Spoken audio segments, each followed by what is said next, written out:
बघा, 1500 रुपये शेकडा दराने घेतलेली मोसंबी 216 रुपये डझन प्रमाणे विकली तर या व्यवहारात शेकडा नफा अगर तोटा किती झाला? अशा पद्धतीच्या अनेक संभाव्य प्रश्नांचा सराव करायचा असेल लेकरांनो, खरंच तुम्ही कुठलीही स्पर्धा परीक्षा देत असाल, हिताची गोष्ट चॅनल अवश्य सबस्क्राईब करा. एक कॉमेंट करा, सर मला प्रश्न हवेत आणि मोफत मिळवा. स्पर्धा परीक्षेमध्ये विचारल्या जाणाऱ्या प्रत्येक घटकावरील हजारो प्रश्न सरावासाठी तुम्हाला अजिबात कुठल्या पुस्तकाची गरज उरणार नाही.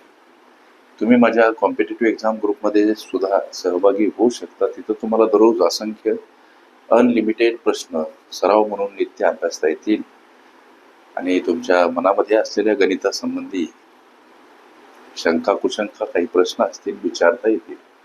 आता हा प्रश्न सोडवत असताना एकूण खरेदी एकूण विक्री हा प्रश्न, एकूण खरेदी आणि एकूण विक्री किती बाबा? आता एकूण खरेदी गोष्ट 100 नगाची, गोष्ट 100 नगांची असं काही मनानं आम्हाला गृहीत धरावं लागते की बाबा इथं मोसंबीचा प्रश्न आहे.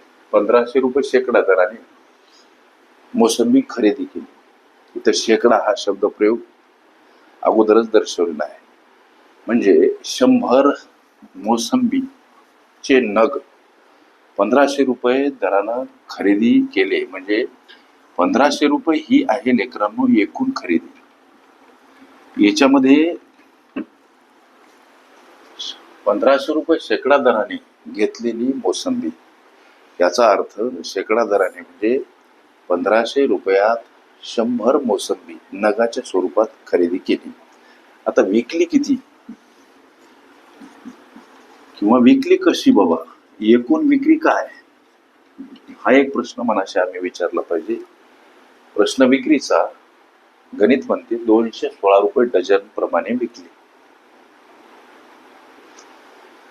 216 रुपये आणि डझनाप्रमाणे, एका डझनामध्ये 12 नग असतात म्हणजे 12 मोसंबी 216 रुपये याप्रमाणे विक्री केली.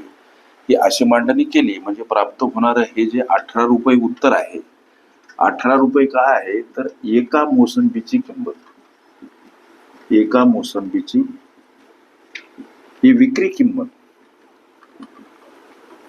मग एका मोसंबीची विक्री किंमत जर 18 रुपये आहे तर मोसंबी 100 आहे. 100 मोसंबीची विक्री किंमत किती तर 100 गुणिला 18, 1800 रुपये. हे 1800 रुपये काय तर एकूण विक्री.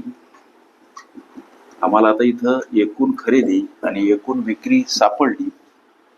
इथे एकूण विक्री म्हणजे हे 1800, एकूण खरेदी म्हणजे हे 1500. ह्या दोन गोष्टी इथं लक्षात ठेवा. अर्थातच खरेदीपेक्षा विक्री जास्त येत आहे. नफा त्याच प्रकरणात किंवा व्यवहारात होतो ज्या व्यवहारात विक्री खरेदीपेक्षा काय असते, मोठी असते. किंबहुना नफा बरोबर विक्री वजा खरेदी. विक्री आहे 1800 आणि खरेदी आहे लेकरांनो 1500. ही वजाबाकी 300 रुपये हा काय आहे प्रत्यक्ष नफा आहे.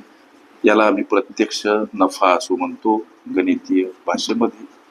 300 रुपये प्रत्यक्ष नफा. आम्हाला नफ्याची टक्केवारी विचारली, नफ्याची टक्केवारी विचारली लेकरांनो. आता नफ्याची टक्केवारी म्हणजे काय तर शेकडा नफा. काढत असतानाच सूत्र प्रत्यक्ष नफा गुणिला 100 भागीला खरेदी किंमत. प्रत्यक्ष नफा 300 गुणिला 100 भागीला खरेदी आहे 1500. हा भाग 5 न जातो आणि हा भाग 20 न जातो म्हणजे 20%. ही तुमच्या विचारल्या प्रश्नाचं उत्तर. अर्थात या प्रस्तुत व्यवहारातील नफ्याची टक्केवारी किती 20%. अशा पद्धतीच्या अनेक संभाव्य प्रश्नांचा सराव करायचा असेल अवश्य चॅनल सबस्क्राईब करा. हिताची गोष्ट एक कॉमेंट करा, सर मला प्रश्न हवेत आणि मोफत मिळवा. स्पर्धा परीक्षेमध्ये विचारल्या जाणाऱ्या प्रत्येक घटकावरील हजारो प्रश्न सरावासाठी अजिबात तुम्हाला कुठल्या पुस्तकाची गरज उरणार नाही. शेकडा नफा शेकडा तोटा ह्या माझ्या प्लेलिस्ट अवश्य बघा. त्यामध्ये विविध स्पर्धकांनी विविध अंगांनी विचारल्या संभाव्य अशा असंख्य प्रश्नांचा सराव तुम्हाला करता येईल.